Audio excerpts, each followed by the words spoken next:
Hello friends, good morning. Welcome back to my channel. मेरे channel Anita home lifestyle में आप सभी का स्वागत है। तो दोस्तों, अभी टाइम हो रहा है मॉर्निंग का, 9 बज गए हैं और आंगन में अच्छे से धूप आ गई है, जिसका मैं इंतज़ार कर रही थी। तो यहाँ पे मैं आंगन को अच्छी तरीके से धो रही हूँ। आंगन में करना है कुछ काम, तो इसीलिए इसका सूखने का करना है मुझे इंतज़ार। तो जब तक आंगन अच्छे से सूखता है, जब तक घर के अंदर जाके किचन में कुछ काम कर लिया जाए। तो मैं बना रही हूँ आज लंच में कटहल की सब्ज़ी, जिसे जैक फ्लावर भी बोला जाता है। तो कटहल की सब्ज़ी बनाने का सबका अपना अपना अलग तरीका होता है। कोई कुकर में बनाता है, कोई कढ़ाई में बनाता है, या फिर कोई पतीले वगैरह में बनाता है। तो मैं सिंपल से इसे पहले कर रही हूँ फ्राई, उसके बाद में इसे अच्छे से सब्ज़ी को बनाऊंगी।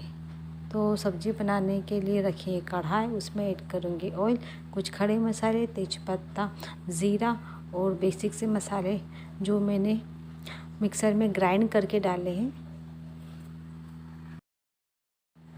यहाँ टमाटर मैंने काट के नहीं बल्कि ग्राइंड करके डाले हैं, क्योंकि मुझे जो कटहल की सब्ज़ी है वो थोड़ी ग्रेवी वाली चाहिए। सूखी सूखी सब्ज़ी अच्छी नहीं लगती है। तो इसलिए मैंने 2 बड़े टमाटर लिए हैं और उन्हें ग्राइंड करके ही डाले हैं। उसके बाद मसाले थोड़ा पकने के बाद उसमें ऐड करूँगी कटहल थोड़ा हल्का पक जाएगा। उसके बाद में इसमें ऐड करूँगी 1 गिलास पानी, क्योंकि मुझे थोड़ा सूपी चाहिए। तो उसके बाद में इसमें ऐड करूँगी किचन किंग मसाला। तो देख सकते हो आपकी सब्ज़ी बनके हो गई है रेडी। और बाहर जो मैंने आंगन धोया था तो पानी अच्छे से सूख गया है और धूप काफ़ी तेज़ हो गई थी, जैसे मुझे चाहिए थी। तो आज हस्बैंड ने ला के रखे थे गेहूँ, तो उनको मैं धूप दिखा रही हूँ। तो धूप दिखाने से क्या होता है कि गेहूँ अच्छे लंबे समय तक चलते हैं और जिनसे कीड़े वगैरह भी नहीं होते हैं। तो आप देख सकते हो कि धूप काफ़ी तेज़ हो गई थी, मतलब मेरे पाँव भी यहाँ पे जलने लग गए थे। तो बस फटाफट से मैं यहाँ पे जो गेहूँ थे यहाँ पे ला के धूप में डाल के फैला रही हूँ। तो ये तकरीबन 2 क्विंटल या शायद उससे कुछ ज़्यादा ही गेहूँ थे। तो करना तो मुझे ही था, तो इस वजह से मैंने सोचा आज करो या कल करो। और फिर पानी का मौसम भी होता रहता है, तो इस वजह से मैंने सोचा कि मैं आज ही इन्हें धूप दिखा देती हूँ। गाँव में नॉर्मल ऐसा ही होता है कि जो लोग होते हैं ना, वो गेहूँ साल भर के इकट्ठे स्टोर करके रख देते हैं, ताकि बीच में अगर कोई प्रॉब्लम वगैरह हो, जैसे पानी वगैरह आ जाता है, तो फिर नहीं होता है कहीं जाने करने का, गेहूँ कैसे लाओ, दिक्कत हो जाती है। तो गेहूँ हमेशा साल भर का तकरीबन राशन, जैसे गेहूँ, दाल, चावल और भी चीज़ें जिन्हें आप स्टोर करके रख सकते हो लंबे समय तक, इस तरीके की चीज़ें स्टोर करके रख देते हैं। क्योंकि गांव में काम का कोई ठिकाना नहीं रहता, बारिश अगर लंबी चलती है तो फिर घर बैठ के ही तो खाना पड़ता है, तो इस वजह से। और शहरों में क्या होता है कि लोगों के पास स्पेस भी नहीं होता है, तो शायद वो इसलिए स्टोर करके नहीं रखते। नॉर्मली देखा जाता है तो सब लोग आटा मतलब कि पिसाया ही लेके आते हैं, लेकिन गांव में ऐसा नहीं होता है। गांव में लोग गेहूँ अच्छी क्वालिटी के लेके आते हैं, उसके बाद में उन्हें स्टोर करके रखते हैं और खुद से ही आटा वगैरह पिसवा के लेके आते हैं। तो आंगन में धूप तो कम ही थी, तो बार बार मुझे आके बाहर गेहूँ को धूप में करना पड़ रहा था, लेकिन धूप काफ़ी तेज़ थी। तो जो गेहूँ में सोच रही थी कि अच्छे से धूप जिन्हें लग जाए, अच्छे से गर्म हो जाए, तो वो तो मेरा हो ही गया था। वैसे मैं चाहती तो इन्हें टेरेस पे भी डाल सकते थे, लेकिन हमारे यहाँ पे है ना मंकी बहुत है, तो फिर अगर मैं इनको टेरेस पे डालती तो एक तो लाना ले जाना भी मेरे लिए थोड़ा डिफ़िकल्ट हो जाता, क्योंकि घर में क्या है, इनको देखती भी रहती थी और घर के अंदर भी कुछ जो काम था वो भी हो जाता था। तो ये मेरे घर का दूसरा रूम है। तो जो पहला रूम है वो तो बड़ा बैठक का है, बाहर आने जाने वाले बैठते हैं। और ये जो अंदर का रूम है तो यहाँ पे मैं गेहूँ स्टोर करने के लिए स्पेस को मैंने यहाँ पे साफ़ वगैरह किया। मतलब नॉर्मली यहीं पे मैं गेहूँ वगैरह स्टोर करके रखती हूँ। तो आप देख सकते हो कि ये कॉर्नर की जगह है।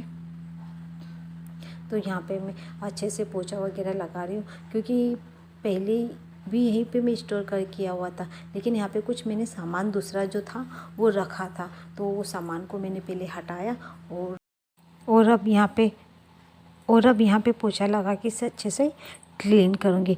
तो यहाँ पे मैं गेहूँ स्टोर करने के लिए एक जो टीन का कंटेनर होता है गांव में नॉर्मली, जिसे हम कोठी बोलते हैं, तो उसमें ही हम लोग गेहूँ स्टोर करके रखते हैं, तो जिससे पानी वगैरह नहीं लगता है और जब बारिश वगैरह होती है तो सीलन नहीं होती है, तो इस तरीके की चीज़ें हो जाती है। तो आप देख सकते हो यहाँ पे मेरा बेड रखा हुआ है, तो बेड के जस्ट यहाँ पे सामने कॉर्नर पे रखा हुआ है। तो ये आप देख सकते हो कि एक टीन का कंटेनर है। तो नीचे लास्ट में यहाँ पे गेहूँ निकालने के लिए एक छोटा सा दरवाज़ा होता है, तो जिससे आप इसे आसानी से यूज़ कर सकते हैं और इजीली गेहूँ निकाल सकते हैं। तो यहाँ पे एक कुंडी भी दी गई है, आप चाहो तो यहाँ पे इसमें ताला भी लगा सकते हो। तो आप देख सकते हो कि ये जो कोठी है इसकी कैपेसिटी है कम से कम 4 क्विंटल। तो जो मेरे घर के गेहूँ है वो हमने लिए हैं 2 क्विंटल है शायद। हाँ, तो काफ़ी अच्छी स्पेस है। तो यहाँ पे जैसे शाम हो रही थी तो अब मैं धूप दिखाने के बाद में गेहूँ को भर के वापस से डाल रही हूँ। तो सारा दिन मेरा इसी में ही निकल गया था। तो बीच बीच में मैंने घर का काम किया और फिर यही काम गेहूँ को बार बार फैलाना करना। तो यहाँ पे हमारे यहाँ पे मान्यता होती है कि जब भी गेहूँ स्टोर किए जाते हैं तो इस तरीके का पत्थर का एक छोटा सा गणपति रखा जाता है। तो इनको मैंने अच्छे से धो लिया है, साफ़ कर लिया है और कुमकुम चावल डाल देते हैं। तो ऐसी मान्यता होती है कि जैसे गणेश जी के होने से बरकत रहती है। तो बस इन्हीं को मैं ऐसे के ऐसे कोठी में डाल दूँगी, तो ये गेहूँ में विराजमान रहेंगे और हमारी खाने या अनाज में बरकत वगैरह देंगे। तो पुरानी चीज़ें हैं जो चलती थी नॉर्मली, कुछ लोग फॉलो करते हैं, कुछ नहीं करते, बट मुझे याद रहता है मेरे घर पे भी ऐसा किया करते थे मम्मी वगैरह, और फिर मैं भी साथ में रहती थी तो मैं उन्हें देखती थी।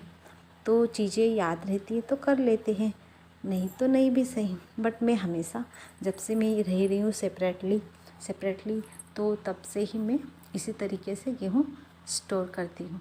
तो जब भी मैं गेहूँ स्टोर करती हूँ तो मैं गणपति जी उसमें डालना कभी नहीं भूलती हूँ। हम चाहे कितने भी आगे नए दौर में बढ़ जाए, लेकिन कुछ जो पुरानी चीज़ें हैं ना उनको करना कभी कभी अच्छा भी लगता है।